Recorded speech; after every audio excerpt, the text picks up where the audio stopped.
Buenas tardes a todos, bienvenidos a esta más que interesantísima charla que hoy vamos a dar conjuntamente, en realidad que no vamos a dar, que van a dar las doctoras y los especialistas y profesionales de OSDPIN desde el centro despachante. Como todos saben, ya venimos llevando adelante este convenio tan importante que es el cuidado de la salud de la gente con la empresa OSDPIN. Hemos renovado los esfuerzos, estamos en este año trabajando muy fuerte, lo vamos a seguir haciendo en el 2021 y entendemos que es fundamental en estos momentos tan difíciles que nos toca vivir. Estábamos haciendo un pre-Zoom con las doctoras y bueno, yo las apabullaba con preguntas, así que me imagino cómo va a ser esto, por la preocupación que nos está dando lamentablemente este nuevo flagelo, y permítanme utilizar el término, creo que no se me ocurre otro, del COVID. Es importante que rescatemos que desde OSDPIN, que es una empresa que se dedica al cuidado de la salud y que llevamos adelante este convenio con el centro despachante, estamos buscando transmitir, y fundamentalmente para nuestro sector, estamos tratando de transmitir normas de cuidado, de seguridad, de todo lo que se puede hacer en función de lo que saben hoy los profesionales y los especialistas que nos van a asistir sobre el tratamiento. Quiero contarles que vamos a contar para el manejo de esta charla con la presencia de el señor Marcelo Cascallares, que es el subgerente comercial de OSDPIN, el señor Fernando Sasso, que está a cargo de la sección Policonsultorios, y les voy a presentar y les voy a contar quiénes son las profesionales, las estimadas y queridas profesionales, que nos van a ayudar a comprender un poco más esto de lo que está pasando y cómo debemos cuidarnos. La coordinación de la charla va a estar a cargo de la doctora María Soledad Midu. Los temas que vamos a tratar serán introducción sobre generalidades del COVID-19 a cargo de la doctora Jorgelina Martínez Ulloa, signos y síntomas a cargo de la doctora Vanessa Boragno, prevención en la comunidad general a cargo de la doctora Soledad Pipino, protocolos en el ámbito laboral, Florencia Sánchez, detección del virus por test vigente y su repercusión en la salud. Sobre este tema van a estar las doctoras van a responder la doctora Vanessa Boragno, la doctora Jorgelina Martínez Ulloa, y por último, perspectiva del tratamiento va a estar a cargo de la doctora María Soledad Midu. Señores, a todos, veo muchos despachantes, me alegra mucho que estén participando. Sabemos de la preocupación, hablábamos con las doctoras y antes de comenzar, sobre todo el interés que tenemos en particular de saber que somos una población de riesgo, una población laboral de riesgo, de alto riesgo, por el tipo de trabajo que llevamos. Veo algunos amigos con los que empezamos a sufrir estos miedos, como la gente de Iguazú o la gente de Córdoba, sobre todo los que están en las fronteras, cuando comenzó esto. Así que bueno, sin más preludio, gracias OSDPIN por acompañarnos, muchísimas gracias. Gracias Marcelo, gracias Fernando, gracias a cada una de las doctoras por permitirnos tener la posibilidad de acceder a esto. El Centro de Despachante y OSDPIN renuevan sus votos de trabajo fecundo, renuevan sus votos de colaboración y bueno, en base a esto los dejo en la palabra de las doctoras, quienes nos van a ilustrar y nos van a contar un poco más sobre esto. Estimadas, adelante ustedes y muchas gracias. Bueno, Quique, sí, nos va a hacer una Pablo. introducción la gente de OSDPIN ahora primero, Quique, Perdón. para incorporarnos en el tema y para contar lo que está pasando con el centro. Exactamente. Gracias, Pablo, y muchas gracias, Enrique. Disculpa, Marcelo. No, está bien, muchas gracias. Muchas gracias. Bueno, mi nombre es Marcelo Cascallares, soy el subgerente comercial de OSDPIN. Quería agradecer estos minutitos antes de que las doctoras empiecen con su capacitación para aprovechar y contarles bueno, esta renovación del compromiso entre las dos entidades, entre el Centro de Despachantes y OSDPIN. Contarles que OSDPIN está en una renovación muy profunda. Si bien el año pasado tuvo un crecimiento muy importante, un posicionamiento de marca y un crecimiento muy importante, este año lo va a continuar. y estamos, vamos a apostar a estos tipos de acuerdos, como el que tenemos con ustedes, porque son momentos muy difíciles los que estamos viviendo. Estimamos que la gente este año le va a dar mucha importancia y prioridad a su salud y por supuesto va a querer tener una cobertura que esté a la altura de las circunstancias. Y nosotros estamos convencidos que estamos a la altura de las circunstancias y que estamos en un sitio privilegiado porque también se viene un problema muy importante económico y estamos en una posición de mercado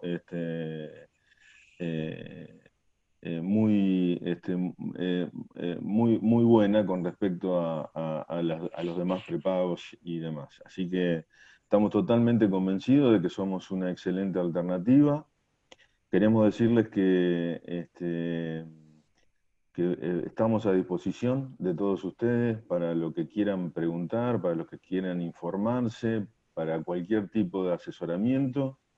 Vamos a estar en permanente comunicación a través de la página, tanto del CDA como de OSDEPIN.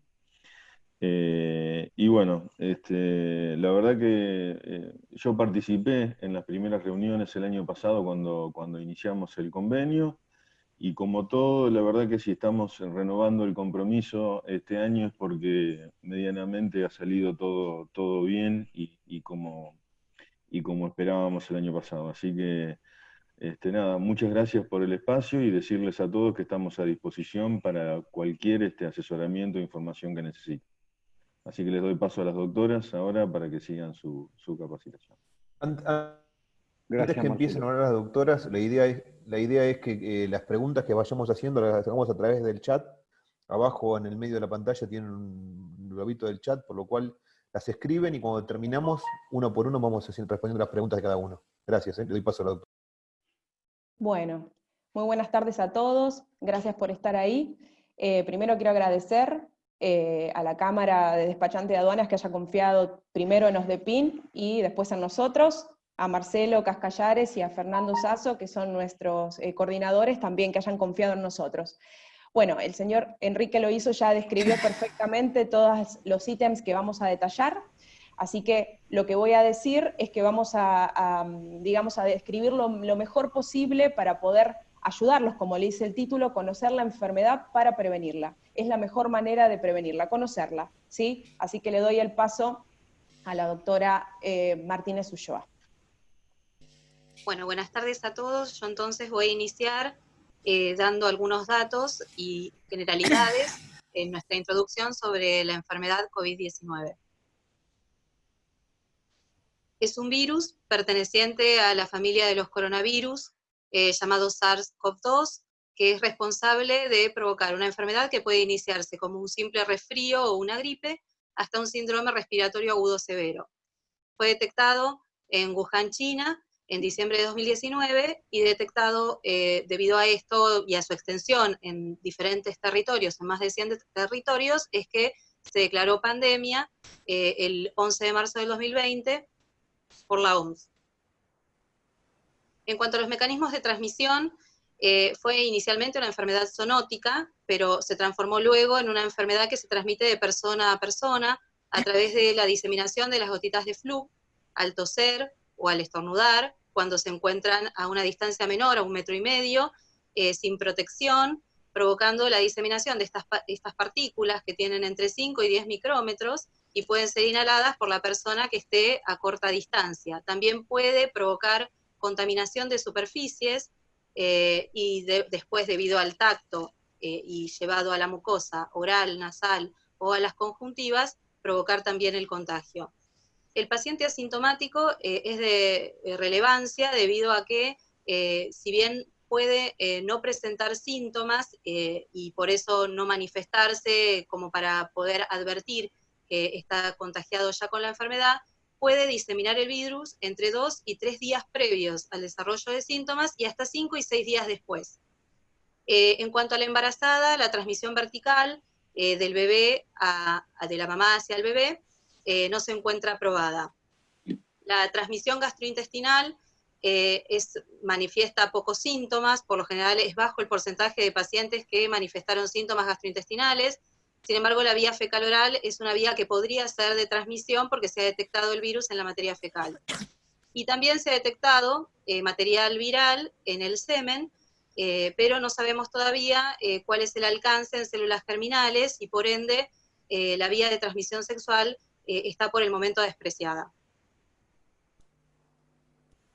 En cuanto al grupo de riesgo, vamos a considerar a los adultos mayores de 60 años, personas que ya tienen comorbilidades o alguna enfermedad de base, como ser diabéticos, pacientes con trastornos pulmonares crónicos, como puede ser EPOC o asma, enfermedades cardiovasculares, insuficiencia hepática o renal, pacientes trasplantados, pacientes inmunodeprimidos o que están recibiendo drogas inmunosupresoras, pacientes trasplantados, bueno, la embarazada, y más recientemente se incorporó al hipertenso y también a la obesidad mórbida.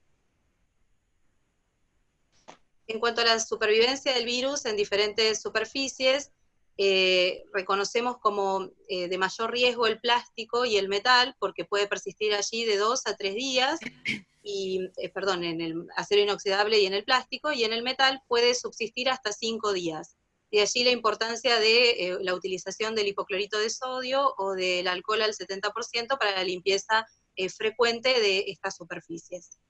Bueno, a continuación va a seguir la doctora Vanessa Boragno con síntomas y signos de la enfermedad.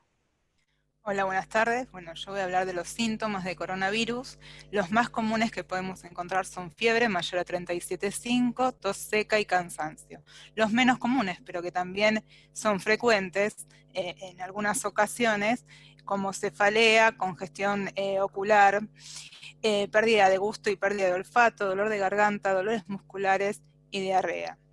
Aproximadamente 1 de cada 5 pacientes pueden desarrollar formas graves de la enfermedad. La siguiente. Las señales de alerta o de emergencia de COVID-19 son dificultad respiratoria, dolor u opresión en el pecho, confusión, cianosis, y estos síntomas, sumados a los anteriores nombrados, pueden manifestarse entre 2 a 14 días luego de la exposición al virus. Algunos pacientes, sobre todo en niños y adolescentes, presentan síntomas compatibles con un síndrome inflamatorio multisistémico. Pueden aparecer lesiones dermatológicas desde erupciones tipo rash a nivel del tronco, erupciones urticarianas, vesiculosas o púrpuras, y en dedos de manos y pies, lesiones similares a los sabañones. En algunos casos se han reportado casos de ACV. Los síntomas pueden ser leves o ir apareciendo en forma gradual. Algunas personas, como lo dijo la doctora Martínez, pueden no desarrollar ningún síntoma, se llaman pacientes asintomáticos, pero sí son portadores y transmisores del virus. Definición del caso sospechoso. La última definición fue del 20 de mayo del corriente año, y se define así a toda persona que presente fiebre mayor a 37,5 o uno más de los síntomas clásicos, o que presente fiebre mayor a 37,5 sin otra etiología que justifique la aparición clínica, o que en los últimos 14 días tenga antecedente de viaje fuera del país, por ejemplo los pacientes repatriados. Volví al anterior. Los pacientes repatriados pasó en Santa Cruz, que hubo casos de Chile que vinieron y hace una semana atrás, o que van a zonas de transmisión local. Por ejemplo, el caso que es de público conocimiento de Necochea, el baby shower, el paciente de Necochea vino a Buenos Aires, se descompensó, lo atendieron, pero no por coronavirus, sino por otra patología, volvió a Necochea y ahí comenzó la transmisión local, que en un lugar que no había casos, y ahora hay 38 casos confirmados y 180 en estudio. También todo paciente que presente pérdida de gusto y pérdida de olfato de reciente comienzo, sin otra causa que me demuestre la aparición de los síntomas. También toda persona que tenga contacto estrecho con pacientes COVID positivos y que presenten uno o más síntomas. También, por otro lado, todos los habitantes de barrios populares que presenten uno o más síntomas son casos sospechosos. Ante por ejemplo, de pérdida de olfato. Se va a aislar al paciente por 72 horas y se toma una muestra de PCR a los 3 días luego de la aparición de los síntomas. La siguiente. Los métodos de detección del virus son detección por RT-PCR, que es el kit importado, detección de antígenos directa por PCR, detección de anticuerpos por ELISA y el NeoKit COVID-19, que es el argentino que ahora va a detallar la doctora Martínez. Muy bien, en cuanto a la detección del virus a través de los distintos tipos de test vigentes, son 4. La detección directa a través del PCR se toma por muestra de hisopado nasofaringio e intenta detectar unas espículas presentes en la superficie del virus con las que éste se adhiere a la célula para poder potencialmente infectarla. Es un test relativamente rápido, se obtiene en un promedio de 10 minutos a 1 hora, y es de bajo costo. El tema con este tipo de test es que su fiabilidad es baja debido a que se requiere una alta carga viral para que el test dé efectivamente positivo y puede provocar falsos negativos. El segundo test es el test para detección de anticuerpos, es un método indirecto, la muestra se toma por extracción de sangre, y lo que hace es, por medio de una reacción que se llama ELISA, o enzimo inmunoanálisis, detecta la presencia del anticuerpo IgG. Es un test también poco fiable en el sentido de que el paciente puede demorar entre 5 a 7 días en desarrollar anticuerpos desde el momento de la infección, y si tomamos el test en el periodo ventana antes de que viren los anticuerpos y los desarrolle esa inmunidad, entonces el test nos puede dar un falso negativo. El siguiente es un test por PCR, pero es para detección directa del virus. Se llama RT-PCR porque es retrotranscriptasa seguida de reacción en cadena de la polimerasa. Lo que significa es que se intenta retranscribir de la muestra de ADN tomada a través de un hisopado nasofaringio una secuencia, un genoma viral, y luego amplificarlo. Este tipo de test es muy específico, el anterior, en la anterior, es muy específico, pero demora entre 3 y 6 horas en obtenerse el resultado, y en la práctica estamos viendo que incluso hasta 24 y 72 horas. Entonces demora mucho en cuanto al tiempo, y además es muy costoso, requiere de personal capacitado para llevarlo a cabo, y por eso no sería, digamos, el de elección, aunque es el kit importado que se estuvo utilizando hasta ahora. El siguiente es el NeoKit COVID-19, es un desarrollo argentino, ya está aprobado por la ANMAT, lo desarrolló el CONICET en colaboración con el Instituto de Ciencia y Tecnología César Milstein. Es un test también que intenta detectar directamente el virus, tomando el mismo principio que el test anterior, pero a diferencia de este no requiere ni de personal capacitado ni de una alta tecnología. También se toma por muestra de hisopado nasofaringio de las mucosas, se coloca en un tubo de ensayo con reactivos y un colorante, se mantiene una temperatura constante de 64 grados durante 60 minutos, a diferencia del anterior no requiere termociclador, por lo tanto es más económico, y el resultado se obtiene en 1 hora 15 minutos, por lo tanto es bastante más rápido. Lo que se hace es observar si permanece en color violeta inicial, lo que indica que es un negativo, o si vira a color celeste azulado, y en ese caso es positivo porque indica que hay amplificación molecular del virus. Y este sería, bueno, el test de elección para detectar la mayoría de los casos. A continuación va a hablar la doctora Soledad Midum. Muy bien. Ahí me toca hablar un poquito de la perspectiva de tratamiento, que como sabemos todos, todavía está todo muy en veremos, ¿sí? La siguiente. Bueno, esta descripción que puse acá, que no existe evidencia a la fecha que permita recomendar a favor o en contra un tratamiento, es una descripción de la Organización Mundial de la Salud, pero lo que sí existe es lo que se está llevando a cabo, que son ensayos clínicos a nivel mundial, ¿sí? Bueno, esto está dividido en 3 grandes grupos para que más o menos entiendan, porque es muy difícil a veces de entender, sobre todo los antirretrovirales, que son los que se utilizan. Pero a grandes rasgos vamos a dividirlos en antivirales y antipalúdicos. El plasma de paciente convalecientes, que en estos días seguramente lo han escuchado mucho porque se está haciendo mucho acá en nuestro país, y después voy a hablarles un poquito de por qué tarda tanto una vacuna, ¿sí? Bueno, los de la izquierda, ¿sí?, son los antirretrovirales. Tienen nombres difíciles, pero no importa. Remdesivir, ritonavir y lopinavir. Esos se utilizan actualmente en el tratamiento para el HIV, ¿sí? Pero está comprobado que obviamente se utilizan en las formas graves de la enfermedad para disminuir o para evitar, las formas graves y disminuir la carga viral, ¿sí? Los virus tienen características comunes a todos, ¿sí? Es como si todos los humanos tuviéramos la columna vertebral, bueno, los virus también tienen características comunes. Entonces se están probando antivirales para ver si pueden atacar determinadas características comunes de los virus y poder desnaturalizarlo. Pero por supuesto son todos ensayos clínicos, todavía no hay nada seguro. Y del lado derecho, la cloroquina y la hidroxicloroquina, lo que usaron para la malaria, esto hace muchos años, ¿sí? Son antipalúdicos que se utilizan con la misma metodología que expliqué recién. La siguiente. Bueno, en nuestro país se están haciendo, hay una red de hospitales que lo que están haciendo es un ensayo clínico que es utilizar el plasma de un paciente convaleciente, ¿sí? En nuestro país hay un antecedente, hace muchos años, no tanto, años atrás, para el mal de los rastrojos, la fiebre hemorrágica argentina.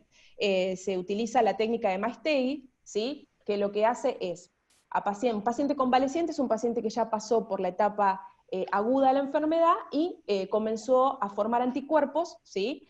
Y entonces lo que hacemos es, se dona sangre del paciente, ¿sí?, que ya sanó, entre comillas, y se realiza plasmaféresis. La plasmaféresis es lo mismo que cuando vamos a dar sangre, nos sacan sangre, va por un aparato, ¿sí?, y divide la sangre en varias partes. Una de las partes en la cual se divide se llama plasma, es el líquido transparente que conocemos nosotros cuando nos lastimamos o se nos hace las costras de cicatriz, eso es el líquido transparente, eso es el plasma. El plasma, ahí encontramos muchísimos anticuerpos, ¿sí? Se evalúa en cada uno de los pacientes porque la reacción, inmune no es la misma en todos, la misma cantidad no es la misma en todos, entonces lo que se evalúa es la cantidad de anticuerpos que hay en cada paciente, y el que tiene más anticuerpos, entonces se transfunde a el paciente con COVID, pero no a todos. Este ensayo que se está haciendo acá en nuestro país, repito, en el que están compartiendo por varios redes de hospitales, tienen varios criterios. Tratan de tener en cuenta pacientes mayores de 65 en los cuales está comenzando la enfermedad. Por lo tanto, tratan de agarrarlo los primeros 48 horas, que es muy difícil también, ¿no? Pero bueno, la idea es hacer eso, o sea, son determinados criterios y todavía está, digamos, no se sabe bien a ciencia cierta si resulta, pero por lo que informan está dando muy buenos resultados, ¿sí? A ver, pasame la siguiente. Bueno, esto es un cuadro que parece así muy difícil, pero es fácil de explicar. ¿Cómo es la fase de una vacuna? Nosotros tenemos 3 fases en una vacuna. Si ustedes ven en el punteado del centro, ¿sí?, son los meses que normalmente se espera para para realizar una vacuna, dirigida a cualquier virus, bacteria o lo que sea. Entonces, miren el tiempo que se necesita para generar una vacuna. Nosotros estamos con los tiempos, digamos, corriendo a contrarreloj. Por lo tanto, lo que sí se puede hacer es acelerar las fases, pero de ninguna manera evitar una u otra, ¿sí? Siempre se tienen que cumplir cada una de las fases para llegar a la última, que es la fase de comercialización. Entonces, la parte gris es la fase preclínica. En ese caso se divide en 2, fase de ciencia básica y fase de ensayos preclínicos. En esto se evalúa a qué antígeno va dirigido, se estudia bien el genoma del virus, y a partir de ahí se comienzan a hacer ensayos en modelos animales, ¿sí? Entonces, en este caso, se evalúa la respuesta inmune, ¿sí? Y a partir de ahí, una vez que se evalúa la seguridad, se pasa a la fase clínica, en la que sí van a intervenir los humanos. Las diferencias entre fase 1, 2 y 3 va a ser la cantidad de personas que van a ser, digamos, probada el ensayo, ¿sí? Y se evalúa la eficacia y la seguridad de la vacuna. Es toda esa fase en rojo en la cual se divide en 3. La fase 2, quiero hacer bien hincapié, está entre 200 y 500 adultos sanos, ¿sí? Es el actual, o sea, hay más de 100 ensayos a nivel mundial, que, digamos, declarados en la OMS, que están compitiendo para ver quién llega primero a la vacuna. Esto es así, es como una competencia. Entonces, de esa cantidad de estudios, hay 7 estudios activos que están en fase 1 y 2, ¿sí? Iniciados en China, Estados Unidos, el Reino Unido y Alemania, ¿sí?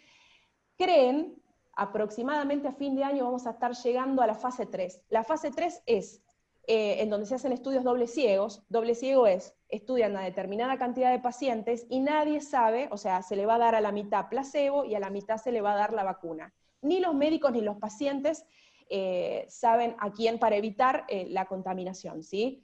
Tiene mucho que ver, ¿sí? El conocimiento de a quién se da la vacuna o no. Entonces, para evitar todo eso, nadie sabe. Si eso va todo bien, directamente pasa a la fase de comercialización, en donde están los organismos, la FDA, quienes van a tener que aprobarlo, y a partir de ahí sí se puede comercializar. Más aproximadamente se cree que va a estar recién para mitad del año que viene, ¿sí? Así que por eso es importante que tengan en claro por qué no se hace rápido una vacuna, porque no se puede acelerar, se pueden acelerar pasos, pero no evitarlos, ¿sí? Muy bien, seguimos con la doctora Pipino. Bueno, como recién habló la doctora Soledad Midum, si bien no tenemos expectativas de tratamiento, pero no hay nada certero, hoy lo que sí tenemos al alcance de la mano de todos, ¿sí? Es la prevención. Entonces nosotros tenemos que hacer hincapié, porque como también sabemos, estamos dentro de lo que son actividades esenciales, ¿sí? Y hay que ir a trabajar y salir. Nosotros vamos a ver ciertos tips y cositas que podemos ir haciendo para prevenirnos. Entre todo eso vamos a tener en número 1 la higiene de manos, siempre la higiene de manos. Vamos a tener la higiene respiratoria o el uso de tapaboca, barbijo, el distanciamiento social de 1,5 metros, 2 metros, la limpieza y desinfección de los ambientes, la limpieza y no contaminación de los alimentos, la limpieza de ropa, higiene de mascotas y cómo manejamos el material de desecho. Ahora voy a detallar uno por uno. Bueno, acá tenemos las recomendaciones para el lavado de mano, ¿sí? Siempre vamos a usar para el lavado de mano agua y jabón. El jabón no necesariamente tiene que ser medicamentoso, como el Espadol, el Pervinox o la clorexidina, con que sea jabón común, alcanza, porque ahora en otra diapositiva vamos a ver cómo actúa por arrastre la limpieza del virus. ¿Cuándo vamos a hacer el lavaje de manos? Lo vamos a hacer antes de tocarnos la cara, después de que vamos al baño, antes de comer, antes de manipular alimentos, después de que cambiamos pañales de bebés, cuando sacamos la basura. Siempre estamos acompañados del lavaje de manos. El distanciamiento social, como bien dijimos, 1,5 metros, 2 metros, cuando tengamos que salir, los que se puedan quedar haciendo cuarentena deben respetar la cuarentena, los que deben salir a la calle para trabajar y demás, como son todo lo que es la parte de despachantes de aduana, tienen que mantener ese distanciamiento, 1,5 metros, 2 metros, de entre persona y persona, y siempre con el tapaboca correspondiente. Ahora vamos a pasar a cómo hacemos la limpieza. Siempre, bueno, para el uso de limpiezas tenemos que usar guantes, ¿sí? Vamos a que ningún producto abrasivo toque nuestro rostro, mucosas, ojos, bocas. Lo primero que le vamos a ver al elemento que vamos a usar para desinfectar es la fecha de vencimiento. Tenemos que tener en claro que no hay que mezclar elementos, por ejemplo, detergente con lavandina, porque eso puede ser muy abrasivo y hasta en algunos casos tóxicos. Siempre vamos a leer las instrucciones del fabricante, ¿sí? De cómo hay que diluirlo, y ahora vamos a sacar dudas con respecto a cómo manejarnos con estos productos. Por ejemplo, si vamos, el mayor desinfectante que tenemos para el COVID-19 son 2, el hipoclorito de sodio, conocido como la lavandina, y el alcohol al 70%. La lavandina, lo primero que le tenemos que mirar, que por ahí son cositas que por ahí uno no mira, es los gramos de cloro que tienen. En el mercado vamos a encontrar dos, la común, que tiene 25 gramos de cloro, y la que tiene 50-60 gramos de cloro. Dependiendo a eso es como vamos a tener que diluirla. La lavandina no es porque esté pura va a actuar mejor. Si yo mojo el trapo de piso con lavandina pura, lo único que voy a lograr es que se me desarme, y no va a tener el poder de contaminante. El poder de contaminante lo tiene por estar diluida. Si es al 25%, 20 mililitros en 1 litro de agua. Y si es al 50%, 10 mililitros en 1 litro de agua. Y así podemos utilizarlo para todo lo que es la limpieza por fricción y arrastre en superficie. Por otro lado, tenemos el Lisoform y desinfectantes que dicen que matan al 99,9% de las bacterias de virus. ¿Sí? Si bien el Lisoform no actúa contra coronavirus, y nosotros agarramos en el prospecto, vemos a todos los virus y bacterias que está detallado y justamente este no está, pero sí lo podemos usar como sustancia desinfectante y siempre por arrastre en superficies. Y si, tener la precaución que si vamos a usar aerosol, de tirarlo en el papel tisú y después desecharlo, ¿sí? Nunca esparzamos en el ambiente lo que es el aerosol, porque lo único que hacemos es movilizar a los bichitos que por ahí estaban en una superficie a la superficie al lado por el medio del aerosol. Y después tenemos el alcohol 70, que es de fácil preparación, son 7 partes de alcohol en 3 de agua, se las puede poner en un dosificador así tipo spray, y por ejemplo rociar los zapatos, rociar las superficies de las computadoras, de las tablets, de los teléfonos móviles, que es algo que continuamente estamos tocando, llevando cerca de la cara. No es nada más que lo que es el alcohol en gel, ¿sí? También es una solución hidroalcohólica hecha en gel. Y acá tenemos lo que les había mencionado anteriormente de por qué lavar las manos continuamente, y con el simple hecho de hacerlo con un jabón común, lo que nos interesa es que la estructura del virus tiene una membrana fosfolipídica, ¿sí? Son ácidos grasos, y cualquier jabón lo que tiene es el palmitato de sodio, que esto lo que hace es descomponer y desarmar esa membrana que tiene. Y obviamente con el arrastre del agua, de la presión del agua, lo que podemos hacer es que en el caso de que tengamos contaminadas las manos con el virus, poder lavarlo. Por eso es que se hace tanto hincapié en el lavado de manos. Por otro lado, tenemos que tener normas de seguridad con el manejo de los alimentos, ¿sí?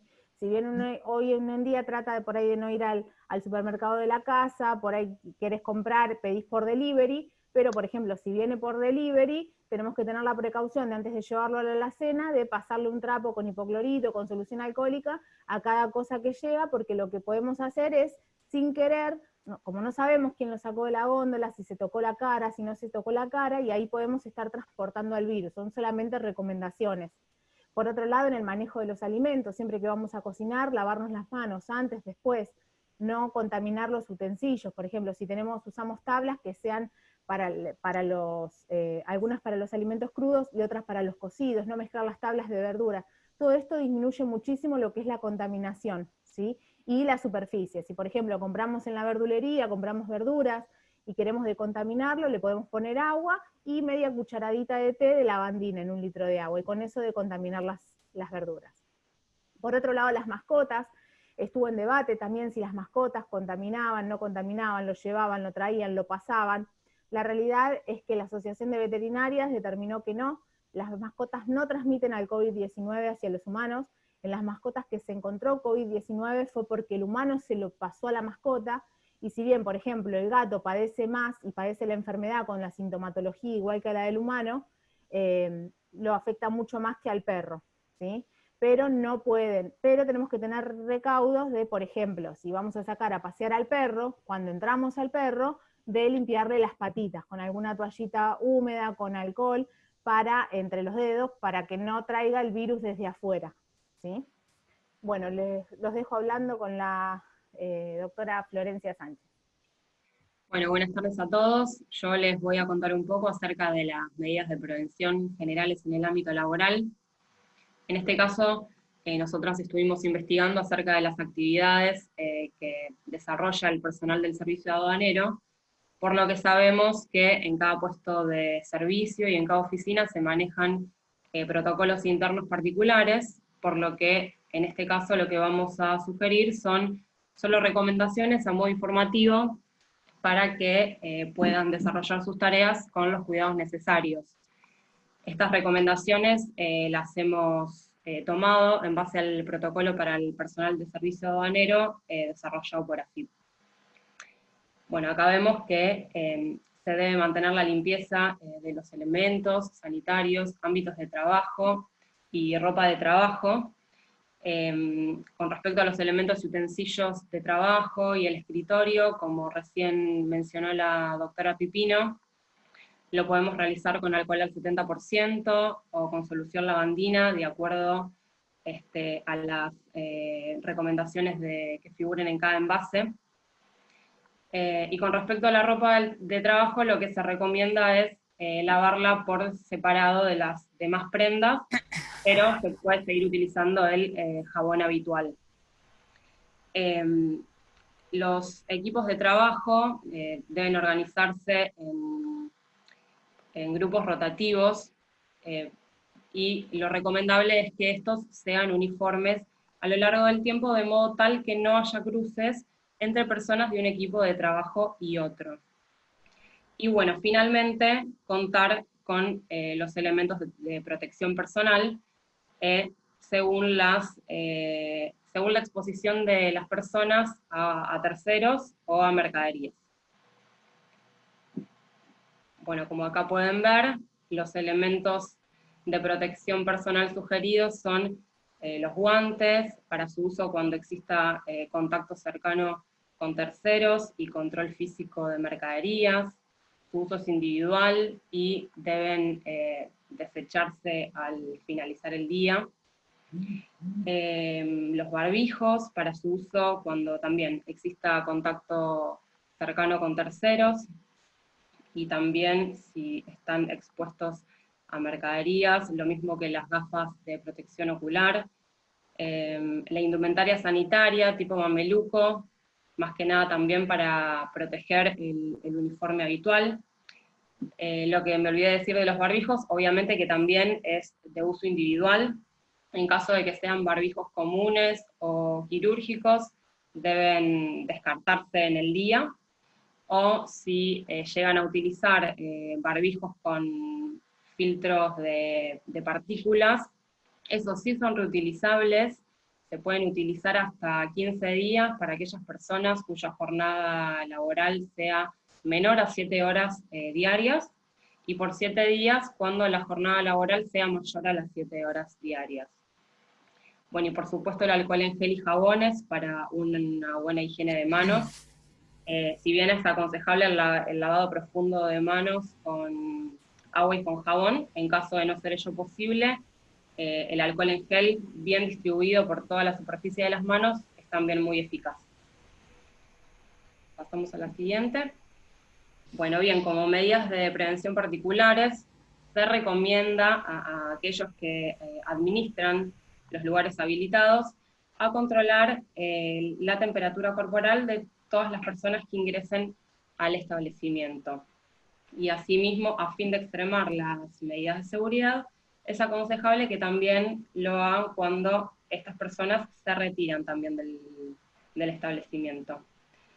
Ante la constatación de fiebre, que como dijo la doctora Boragno es de 37,5 o más, con o sin otros síntomas que pueden ser dolor de garganta, tos seca, pérdida del gusto, del olfato, no debería tomarse servicio y se deberá comunicar al personal de sanidad. En la próxima diapositiva vamos a ver los números telefónicos a donde podemos comunicarnos, en Capital Federal al 107, o por WhatsApp al 15 50 50 0147, para Provincia de Buenos Aires al 148, a nivel nacional hay un 0800 222 1002, opción 1, y también está habilitada la línea del Ministerio de Salud, que es el 120, es una línea gratuita y que funciona las 24 horas, o bien a el número de emergencia de la obra social de cada persona en particular. Bueno, las recomendaciones generales a tener en cuenta, un poco recapitulando lo anterior, son mantener una distancia prudencial no menor a 1,5 metros, en caso que no existan barreras físicas, como por ejemplo ventanillas vidriadas o plásticas. En caso de que sea necesaria la exposición cercana a terceros, recomendamos el uso de barbijos. También sugerimos el uso de guantes y de antiparras, siempre que tenga que estar en contacto con mercaderías o para controlar las mismas. Y en caso que el contacto sea estrecho o que alguna persona tenga que trabajar en algún depósito, también se recomienda el uso del mameluco sanitario. y bueno, la desinfección diaria de los elementos de trabajo. Cuando hablamos de esto nos referimos particularmente a la necesidad de realizar una desinfección diaria con alcohol diluido al 70%, en agua o solución lavandina, como explicó recién mi compañera, de todos los elementos de trabajo, ya sean computadoras, teclados celulares, aparatos telefónicos, bueno, todos los elementos que usemos diariamente a fin de prevenir la propagación del virus. Bueno, el plan de contingencia. Para cada oficina y para cada puesto operativo, se sugiere contar con un plan de contingencia, que estos serían procedimientos alternativos a la operatividad normal para COVID-19. Este plan tiene que ser de público conocimiento y contemplará al menos el centro hospitalario al cual se derivará a los individuos que presenten síntomas de coronavirus. También los lugares específicos de aislamiento dentro de las instalaciones y en caso que sea necesario también fuera de ellas. Los servicios médicos que se van a proveer ante situaciones de crisis, la identificación de los lugares donde se encuentren disponibles los elementos para la higiene y los elementos de protección personal que mencioné recién, y por supuesto las medidas de desinfección. Por último, las personas que no deberían prestar servicios presenciales son las embarazadas, las que entran dentro del grupo de riesgo, que son personas con enfermedades respiratorias crónicas, tales como EPOC, asma, etc., personas con enfermedades cardíacas, con inmunodeficiencias, personas con diabetes, insuficiencia renal crónica, en diálisis, o con posibilidad de entrar en diálisis de acá a 6 meses, y todas aquellas personas mayores de 60 años que presentan las comorbilidades para los grupos de riesgo. Y ahora sí, le voy a dar nuevamente el pase a la doctora Vanessa Boragno, que nos va a hablar sobre las recomendaciones psicológicas para afrontar esta pandemia que nos está afectando a todos. Gracias.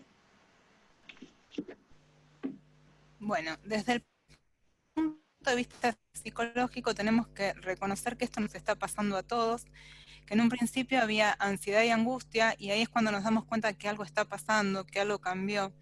Se nos movilizan muchas emociones, existe miedo a perder la salud, a las consecuencias que esto nos puede traer, a la falta de recursos, a la falta de insumos, por ser una situación nueva que se nos presenta como algo amenazante. Uno se pregunta si me puede pasar algo, si le puede pasar a algún familiar algo. Perdemos, por ejemplo, en el tema de la cuarentena, el aislamiento, se pierde un poco esa rutina que teníamos, el contacto físico, social, se extraña esa posibilidad de compartir momentos con el otro, es como que esos momentos de esparcimiento y de ocio se reducen, el no poder participar de lo cotidiano. Hay que pensar que hay personas que están más vulnerables en esta situación, ya sea emocional o psicológica, los niños y los adolescentes que están en plena formación de su personalidad, las personas que atraviesan un momento de crisis, por ejemplo un duelo, las personas con patologías psicológicas de base, por ejemplo algún paciente que presente un síndrome depresivo, o pacientes con autismo, son más susceptibles y hay que estar observando más cuáles son sus actitudes dentro del hogar. Como venía diciendo, el miedo, el enojo, el aburrimiento, esa sensación de encierro, de sentirme preso en mi propia casa, la ansiedad, la desorganización, son sentimientos que vienen apareciendo. Las recomendaciones es tratar de mantener los horarios de sueño, por lo menos dormir 8 horas, no sobreexponerse a las noticias, tratar de informarse en sitios confiables, en organismos oficiales. Muchas veces la televisión desinforma más que informa y nos aturde con cosas. Aunque uno no salga de su casa, se recomienda que se bañe, que se cambie, que se vista como si fuera a salir, y proponerse hacer algo nuevo, algo distinto. Cocinar, pintar, hacer cosas que nos gustan, hacer gimnasia, bailar, buscar tutoriales para hacer cosas que nos saquen un poco de esta realidad. Como dije anteriormente, muchas emociones, nadie tiene experiencia, pero todos podemos salir y vamos a ir movilizando cada vez más emociones a medida que pasa el tiempo, pero bueno, todo viene encaminado. Ahora, para la conclusión, le doy el pase a la doctora Midum.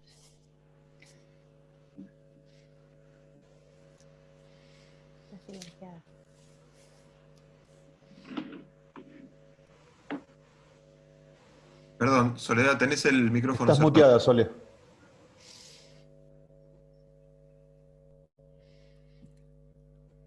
Estaba hablando como loca. Bueno, en realidad, más que nada la conclusión la vamos a no a volver a repetir todo lo que ya dijimos, porque veo que hay preguntas y muy interesantes que ahora van a cerrar un montón de temas.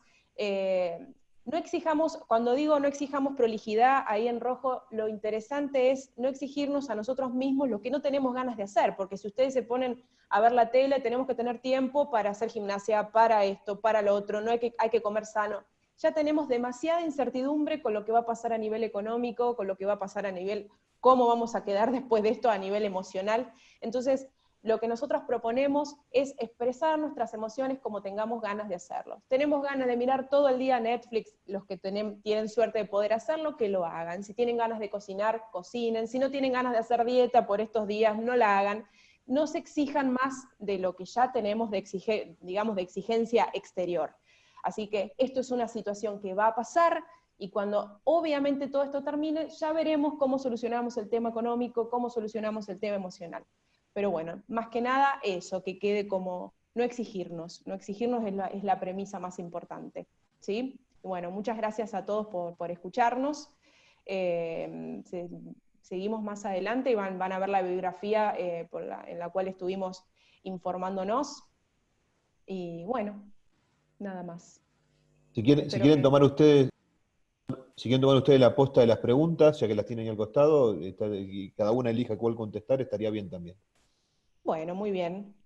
A ver, acá vi una pregunta que es interesante. Hay muchas preguntas de plasma.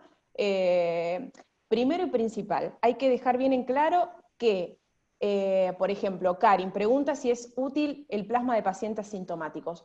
El tema es el siguiente, es un ensayo clínico, por lo tanto, al hacer un ensayo clínico tiene que seguir diferentes pasos. Uno de los pasos es que estos pacientes son obviamente elegidos, y son pacientes que estuvieron enfermos, que obviamente se curaron, generaron anticuerpos, y están tomando anticuerpos de esos pacientes convalecientes. No es que nosotros podemos ir a donar sangre, primero porque si somos asintomáticos no es necesario, tendríamos que hacernos un test para ver si somos positivos y todo se complicaría. Como es un ensayo clínico, solo están usando pacientes que ya obviamente fueron COVID positivos, estuvieron enfermos, y generaron, a través de serología, hay anticuerpos, y en eso se utiliza el plasma.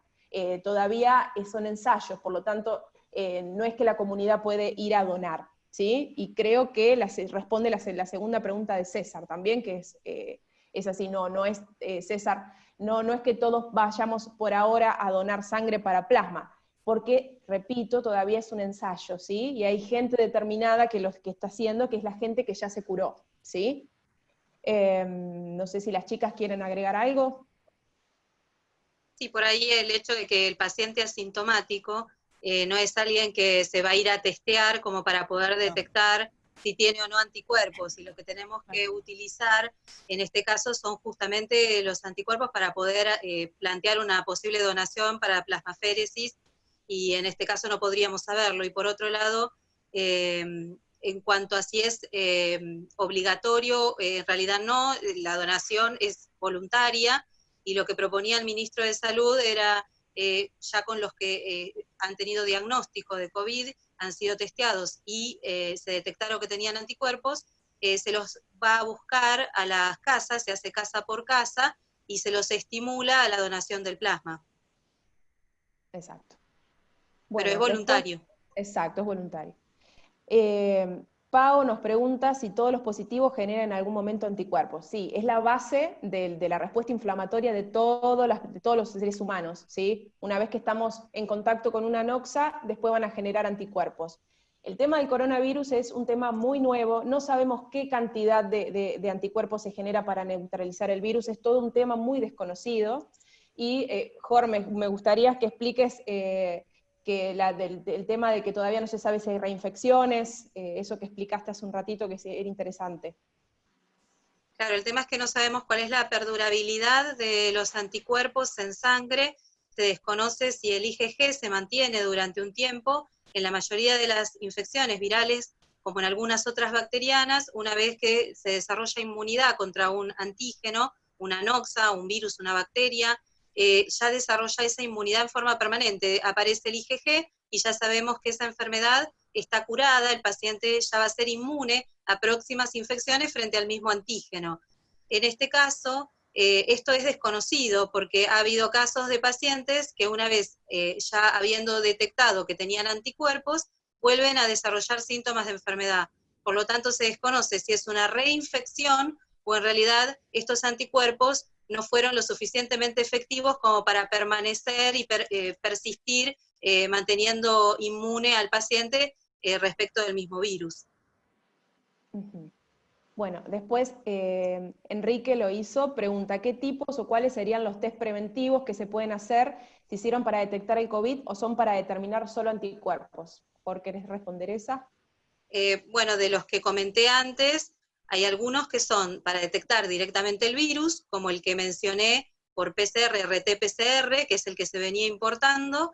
El nuevo, el NeoKit COVID-19, también es para detectar el virus en forma directa, pero tenemos otros test, como el que mencioné antes también, de ELISA, que es para detectar anticuerpos. Son diferentes test que se utilizan con diferente función. Uno es para determinar si el paciente está infectado o no, y proceder al caso que corresponda, aislarlo y mantener las condiciones de bioseguridad, y el otro test tiene más un valor epidemiológico, que ya sea para utilizar el IgG, como veníamos diciendo, su anticuerpo para algún potencial tratamiento, o bien para ver cuántos pacientes recuperados comenzamos a tener y con eso valorar cómo está poblacionalmente la situación. Perfecto.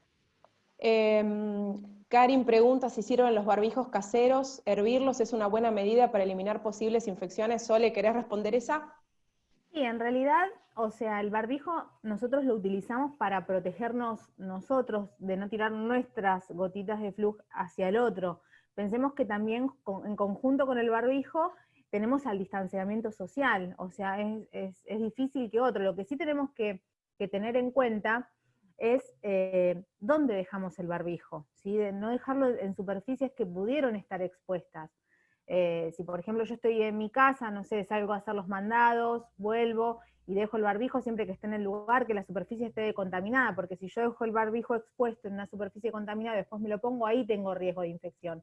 Hervirlos no sería una opción, ¿sí? Se lo puede lavar, así como uno lava la ropa, sí, por ahí se sugiere que no lo lavamos con toallas ni con sábanas, que lo lavamos a mano y lo colgamos, pero por ahí hervirlo no mataría a algún bicho que haya extra, pero sí tener el recuerdo en qué superficies lo vamos a dejar, ¿sí? Perfecto. Gustavo Decker pregunta, buenas tardes a todos, buenas tardes. ¿Cuánto tiempo puede el virus estar activo en la documentación que recibimos del exterior y en las cargas que vienen en el exterior? Buena pregunta. Flor, ¿querés responder esa? Bueno, sí, yo respondo. Como había dicho la doctora Jorgelina, el virus en papel y cartón puede durar hasta 24 horas. Igualmente, por eso lo que sugerimos es, para todas aquellas personas que tengan que estar en contacto con mercadería, con documentación, que tengan que manipularla, se sugiere el uso de guantes, de barbijo, de gafas, en caso de que se lo provean también la indumentaria sanitaria. Y bueno, obviamente todos estos elementos luego se descartan y bueno, el lavado de manos, la higiene, todo como nombraron las doctoras, todas estas medidas de prevención son justamente para prevenir. Perfecto. Te hago una pregunta, Florencia. ¿Rociar la documentación con alcohol diluido sirve para matar el virus? Sí, todo sirve, pero obviamente lo que sugerimos es utilizar los elementos para evitar el contacto. Aparte, si es papel, es como medio, es complicado. Lo que nosotros sugerimos es la higiene de manos. La higiene de manos es primordial. O sea, una vez que manipulamos, no tocamos nada hasta que no nos lavamos las manos. O sea, pueden usar guantes y descartarlos, ¿sí? Y igual hay que lavarse, sí. Totalmente. Sí, O también otra cosa es usar alcohol en gel sobre los guantes, ¿sí? Dejar secar, agarrar la documentación y después sacarlo, ¿sí? De manera invertida. Nunca tiene que tocar, siempre tenemos que meter la mano y tratar de sacarlo sin tocar la parte externa del guante, ¿sí? Sacamos los guantes y volvemos a lavar enérgicamente las manos por fricción, como lo explicaron, ¿sí? Soledad, perdón, ¿puedo hacer sí. una consulta? ¿Cómo no? ¿Sí? Me sumo en forma reiterativa, perdón, me sumo, quizás un poco reiterativo a lo que dice Pablo, pero el manejo de la documentación en nuestro caso, y ahora me gustaría apuntar específicamente a nuestra profesión, es casi fundamental. Es a ver, es altamente crítico, estamos todo el día en manejo de papeles. Recibo un documento, y perdón, voy a intentar ser gráfico, y discúlpenme si es demasiado simple, pero recibo un documento. Ese documento puede tener una carga viral porque todavía no pasaron las 24 horas que la tiene, está contaminado. Una vez que yo recibo ese documento, lo analizo, lo miro, me lavo las manos. Exacto. Bien, exacto. pero o me puedo poner alcohol en gel o me puedo poner alcohol líquido, ¿correcto? Sí. Ahora, bien, pero ese documento sigue manteniendo la carga, no lo sé. No lo sabemos, pero tiene tienen determinada cantidad de horas aproximada que, digamos, no se sabe bien exactamente cuánto puede llegar a durar. La única prevención que tenemos por ahora es lavarnos las manos, no hay otra, ¿sí? No podemos saber cuánto tiempo puede llegar a durar el virus en el papel o en cualquier lugar donde se apoye ese papel. Por lo tanto, es importante siempre desinfectar las zonas de apoyo con lavandina, como lo explicó la doctora Soledad, y la higiene de manos. Por ahora no tenemos otra cosa que la higiene de manos, y ser conscientes en lo que dónde estamos trabajando, dónde estamos apoyando, y no llevarnos para nada las manos a la cara, que es muy difícil, que la mayoría de nosotros vivimos llevándonos las manos a la cara. Por supuesto, sí. ¿Podemos reiterar los tiempos de vida del coronavirus o del COVID-19 en los diferentes materiales, como plástico, como en la ropa? ¿Cuánto es el tiempo? Porque todos los que estamos en contacto diario, en movimiento diario, nos vemos con esta problemática, ¿no? Sí. En la ropa es un tema especial porque depende de la temperatura y la humedad, y no en todos los tejidos. En telas sintéticas y semisintéticas se vio que persiste menos tiempo que en la lana y en el algodón. De cualquier manera, la recomendación es cuando llegamos a casa, sacarnos todo el equipo o la ropa que con la que hayamos estado en la calle y ponerla a lavar en forma aislada.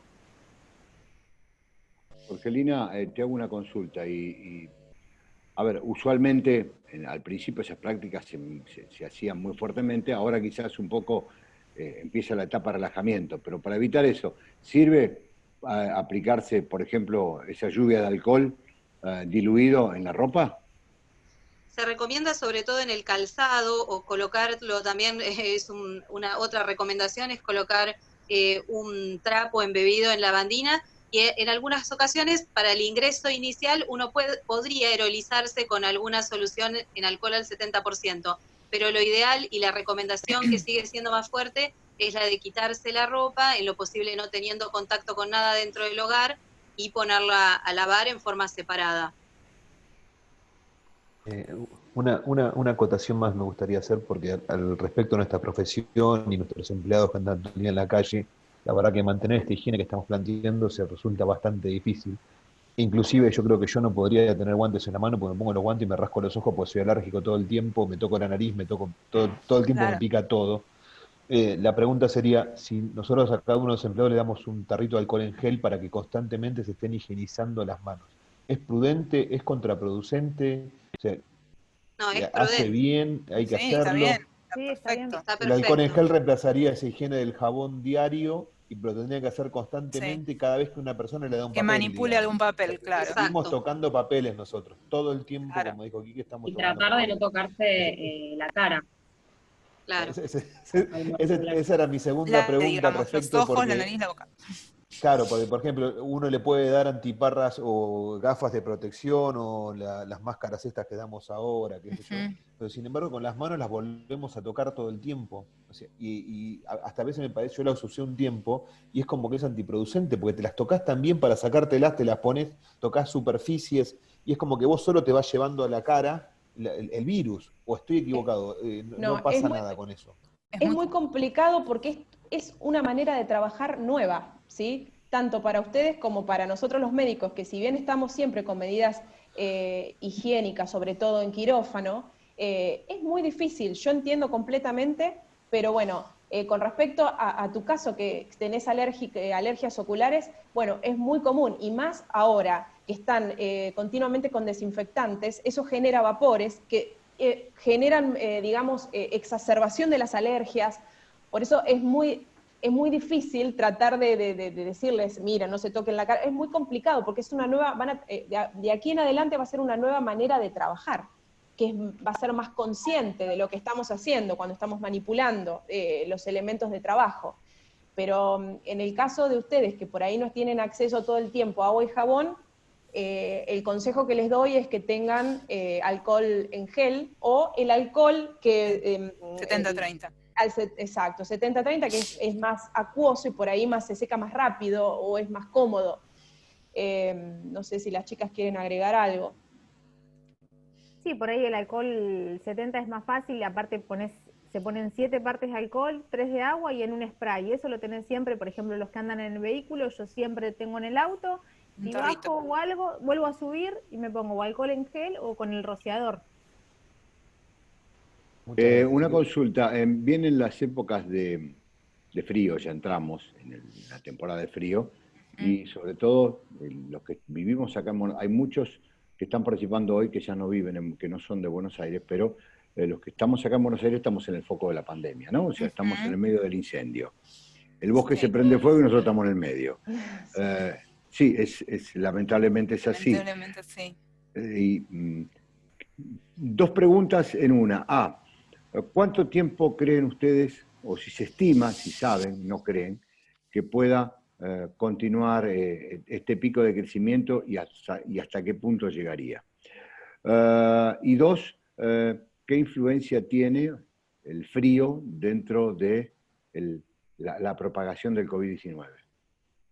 Bien. ¿Hay plazos? Bueno, habla Jorge. no, al ser un virus respiratorio, porque no tenemos que olvidar que es un virus respiratorio, en cuanto al clima frío, obviamente esto podría agravar las circunstancias. Por eso es que otra recomendación, que si bien no mencionamos, es vacunarse para la gripe o para la neumonía, de acuerdo al grupo etario y a las comorbilidades que cada uno tenga, pero es una recomendación y dentro del plan de vacunación a todos los niños menores de 2 años y a los mayores de 65, más allá de las comorbilidades, ¿no? Eso por un lado. Y la otra pregunta en cuanto a, bueno, ¿cuál va a ser la incidencia? Eso... ¿O qué se cree en qué tiempo más dura? Estaban hablando, o sea, López, el epidemiólogo, habló de todo junio, probablemente mitad de julio. Sí. ¿Cuándo se estima que podría empezar a declinar esto, si es que hay alguna estimación, ¿no? Lo que pasa que allí hay varias variables que hay que tener en cuenta, porque en ese sentido se están fijando en la cantidad de infectados respecto de la cantidad total de pacientes fallecidos, más los infectados que ya están detectados, ¿no?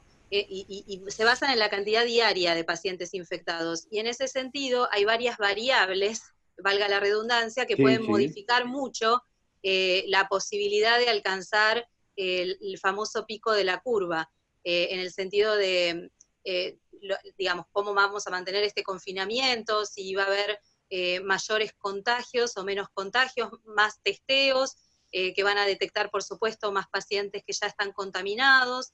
Entonces, todo eso va a hacer que varíe, que son, digamos, determinaciones que tienen que ver con lo epidemiológico, que es la transmisibilidad, la susceptibilidad, la detección del virus y la permanencia de la transmisión en el tiempo. Entonces, todas esas variantes van a modificar ampliamente el tiempo en que se estima el pico de la curva, y por eso es que, en principio, cuando comenzamos con el confinamiento, se sospechaba que el pico iba a ser a los 15 días, porque se sabía que el tiempo de evolución hasta la aparición de los primeros síntomas era de más o menos de 14 días, pero luego se vio que, dado el confinamiento y el aislamiento social, no hubo transmisibilidad, y entonces eso es como que se detuvo. Por eso el índice de RO, de replicación viral, que tanto se menciona, era bajo, era entre 1 y 2, y ahora esto está ascendiendo. Por un lado era de esperar, en la medida que se flexibilizara el aislamiento, pero por otro lado, esto va a llevar a que veamos que los contagios, por supuesto, van a ser mayor, y vamos a ver mayor repercusión también en la salud en general. Entonces, ahora se espera más o menos para dentro de otra vez 15 días, un poquito más, 20, pero la realidad es que va a variar mucho de acuerdo al comportamiento social. Bueno, de hecho, en los últimos 10 días hemos tenido una diferencia de 5 veces en el nivel de contagios diarios, ¿no? Pasamos de 200 y moneda casi a 1000, que ya estamos en el orden de eso. O sea, se han multiplicado por 5 en 10 días. Veníamos en una meseta y parece que entramos en un pico. Lo que no sabemos es, o sea, la pregunta apuntaba... ¿Cuánto tiempo va a durar ese pico? Claro, si se tenía idea o no. O sea, sé que a lo mejor es hacer futurología, perdónenme, pero ustedes son las especialistas y a lo mejor nos pueden indicar un poco impredecible. El pico puede durar entre 15, 20 o tal vez hasta un mes, pero es impredecible, es muy depende variable. de muchos factores.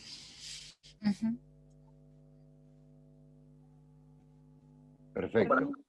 Sí. A ver, podemos, Sole, salir de la pantalla, así puedo ver el resto. Bien, ahí estamos.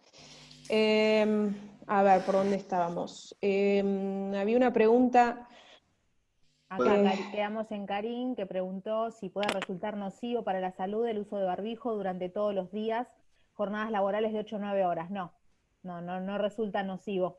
Sí, por ahí nos pasa mismo a nosotros, salimos a la calle y por ahí salimos caminando con el barbijo y nos da como esa sensación de ahogo, como que nos faltara el aire, pero no nos trae ningún problema de salud. Es básicamente porque el aire está disminuido, está siendo filtrado por la tela del barbijo, pero no nos puede traer problemas de salud. De hecho, muchos médicos que hacen jornadas laborales de 8, de 12 horas, ¿sí? Las guardias, muchas veces hasta uno está con el N95, que es un barbijo mucho más grueso y que filtra el 95%, y se siente mucho más el ahogo, y estamos 12 horas trabajando y no nos trae ningún problema de salud.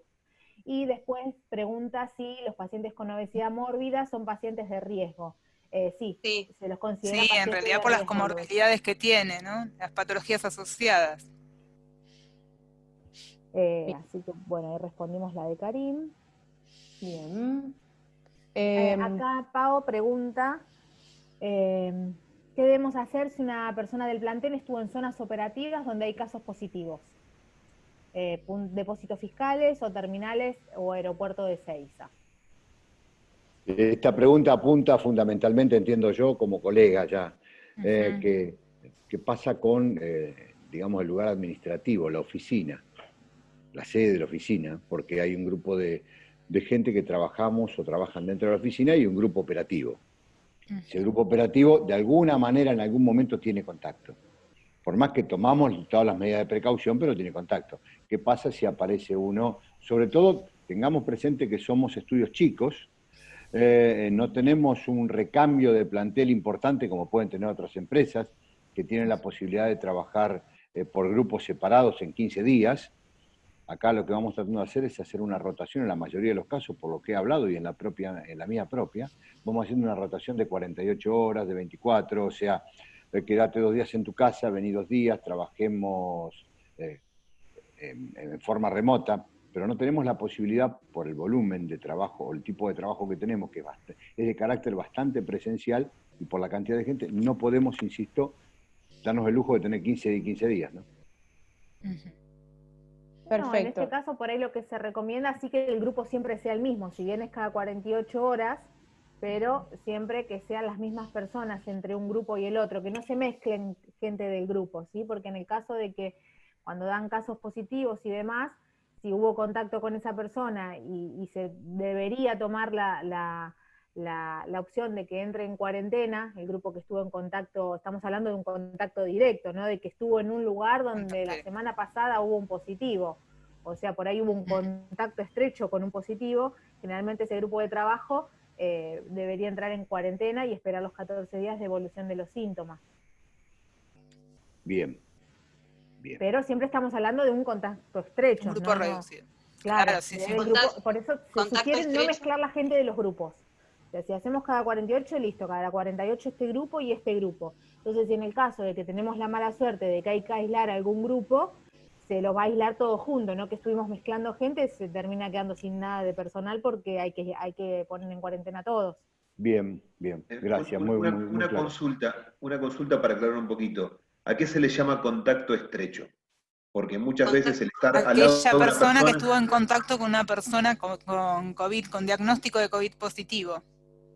Porque les cuento cómo es nuestra profesión. Nosotros habitualmente caminamos o vamos a lugares donde nos reciben personas. Capaz que estoy al lado de una persona, está viendo una caja y yo estoy pegado al tipo ese. Pegado, llamémoslo pegado 1 metro, 1,5 metros, lo que fuere. Entonces, ¿eso es contacto estrecho? ¿Estar 1 hora con ese hombre mientras haces una verificación es contacto estrecho? En realidad se define contacto estrecho, digamos, manteniendo una distancia menor a 1,5 metros, sin haber tenido protección y por más de 15 minutos en un ambiente cerrado. Exacto. Sin protección. Sin protección. Sin las medidas de protección correspondientes, ¿no? Me parece muy bueno. Barbijo, tapaboca. Claro, me parece muy bueno que nos acaban de dar. Ustedes acaban de dar una definición de contacto estrecho que no teníamos claro. Sería muy bueno que la repitieran para que nos quedara grabado qué es el contacto estrecho. Si Jorgelina o Soledad, no sé, María Soledad, cualquiera de las doctoras lo puede repetir, cuál es el tipo de contacto, cuál es la definición concreta, cuáles son los tips que se tienen que dar para que se considere contacto estrecho. ¿Lo podemos repetir? Sí, en el contexto de la población general es tener contacto con una persona que no tiene ni tapaboca ni barbijo, o sea, no tiene ningún elemento de bioseguridad, y mantenemos una distancia menor a 1,5 metros por más de 15 minutos en un ambiente cerrado. Eso es lo que pasa en una casa-habitación donde conviven más de una persona, ¿correcto? Claro. Bien. Bien. Bueno. A ver, después, Sole, ¿querés seguir vos? Acá le respondo esta que es de los tapabocas, Sergio. Pregunta si las máscaras faciales llegan a reemplazar a los tapabocas o barbijos. Sí, los llegaran a reemplazar. La máscara tiene que estar bien confeccionada, tiene que tener las medidas, no se puede hacer una máscara cortita. Yo por ahí, tengo una máscara y me gusta usar la máscara con el barbijo. O sea, si se pueden usar las dos cosas, hoy los barbijos se hacen de forma casera y demás, y si uno tiene la máscara, si por ejemplo ustedes lo están preguntando para el tema de trabajar, estaría bueno sumarle las dos cosas, la máscara y el barbijo. ¿Sí? Sería como aumentarle la protección. Aunque también si tenemos gafas, podemos usar gafas y barbijos, porque necesitamos cubrir las mucosas oculares, ¿sí? Aparte de cubrir la mucosa nasal y la mucosa bucal. En realidad lo que buscamos cubrir es el punto de entrada donde puede entrar el bichito para dentro de nuestro cuerpo. ¿Sí? Eso es lo que uno busca cubrir. Exacto. Correcto. Exacto. Bueno, después hay una pregunta de carga viral. El tema de carga viral es un tema muy controversial. Todavía no sabemos cuál es la carga viral que genera mayor o menor virulencia. Por lo tanto, eso es muy difícil de responder porque todavía no se sabe a ciencia cierta, ¿sí? No se sabe si hay personas que presentan determinada sintomatología porque tienen más carga viral que otros. Eso todavía no se sabe, está en estudio, ¿sí? También preguntan cómo lavar las gafas.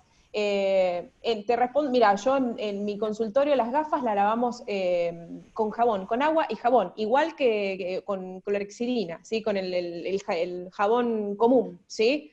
Hacemos una solución jabonosa las lavamos bien, las enjuagamos bien, dejamos un papel absorbente y las dejamos que se sequen solas. Es una manera. También es una manera de limpiarla con alcohol al 70. También se puede limpiar con alcohol al 70. ¿El detergente cumple la misma función que el jabón? Totalmente. Sí, por eso de la estructura que les expliqué, de que tiene la molécula, tiene los fosfolípidos, los ácidos grasos, y por eso lo descompone el palmitato de sodio, es la molécula, que tiene el jabón común, el de mano, el detergente, todo lo que sea de uso doméstico, la descompone y por medio del agua la arrastra. Exacto. Cualquier jabón, aunque sea perfumado, o de los tipos de jabón de la cara, eso, ¿es lo mismo? Sí, cualquiera. Se sugiere que yo uso el jabón de lavar, el viejo, el pan cualquiera, blanco. Cualquiera, no necesariamente tiene que ser el espadol. Me gusta ese para lavar la mano, ¿no? Es más, por ahí el espadol o el jabón de Pervinox o el de clorexidina son, al usar diariamente, continuamente, estamos barriendo inclusive hasta bacterias que nos ayudan a nosotros de la protección misma de nuestra piel. Entonces por ahí no conviene comprar el jabón de espadol, más allá de que por ahí también es más costoso, y lavamos continuamente porque nosotros tenemos bacterias que nos protegen, nos hacen de barrera física. ¿Sí? Claro. Correcto. Bien. Después hay una pregunta de la vida útil de la preparación del alcohol al 70-30. Sole, ¿querés responder esa que está más al tanto? El alcohol 70-30 no tiene vida útil como el hipoclorito, que sí hay que prepararlo en el día. Si vamos a preparar la solución de lavandina, esa se prepara en el día. Y siempre eso no lo dije, se prepara en una botella que tenga que ser opaca, que no le entre la luz. Pero el alcohol 70 no, sí siempre bien tapado porque se evapora rápido. ¿Podés reiterar las proporciones para preparar la lavandina de acuerdo a la concentración de lavandina que haya en el... Sí, en el mercado encontramos, básicamente encontramos dos, ¿sí? Algunas dicen lavandina común, vienen de lavanda, vienen de muchos tipos, una marca, otra, pero nosotros miramos gramos de cloro. Miramos gramos de cloro, si dice 25 gramos, esa sería la de menor concentración de hipoclorito de sodio, entonces la vamos a diluir menos. Entonces vamos a poner 20 mililitros, ¿sí?, de lavandina en cada litro de agua.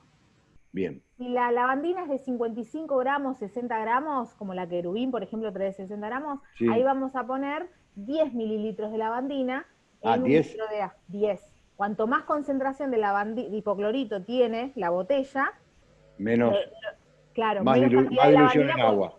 La dilución es la misma. Sí, ¿se entiende? Pero pongo menos lavandina, menos supuesto. cantidad. Y si la quiero usar para lavar vegetales, en un litro de agua es medio cucharadita de té. Bien. ¿Sí? ¿Cuánto tiempo hay que dejar los vegetales? No, si los dejo 5 minutos, 10 minutos, y después se los enjuaga. Bien, perfecto. Bien. ¿Qué debemos hacer si una persona del plantel estuvo en zonas operativas donde hay positivos como los depósitos fiscales y terminales o aeropuertos de Ezeiza? Eso más o menos, ya la hemos respondido. Sí. César dice, disculpen, pero tengo que retirarme. Bueno, César, está bien. Pau nos dice, nos encontramos con positivos de personal en todas esas áreas. Empleado de depósitos también es más de lo mismo. Y por último, Karim, aunque yo tenga barbijo, si el otro no tiene, no sirve, ¿no? Para reponer el manto lipídico, ¿la crema se puede usar? Esa es de dermatología. El barbijo nosotros necesitamos ya... El barbijo nos cubre en una forma directa de que venga hacia nuestras mucosas, pero la realidad es que si la otra persona no estuvo con barbijo, esas microgotitas de flux, que son esas microgotitas de saliva que no se ven, están como digamos salpicando las superficies. Entonces si yo, por más que tengo un distanciamiento, hay una mesa de por medio, yo estoy de un lado de una mesa, la otra persona está del otro lado de una mesa, yo tengo mi barbijo y la otra persona no lo tiene. Si bien esas gotitas no van a llegar a mí, pero están cayendo todas sobre la mesa, y lo más probable es que después que esta persona se va, por ahí yo toco la mesa, y después me estoy contaminando yo las manos. Es por eso que también nosotros con el lavado de manos estamos rompiendo ahí el circuito si tocamos alguna zona contaminada.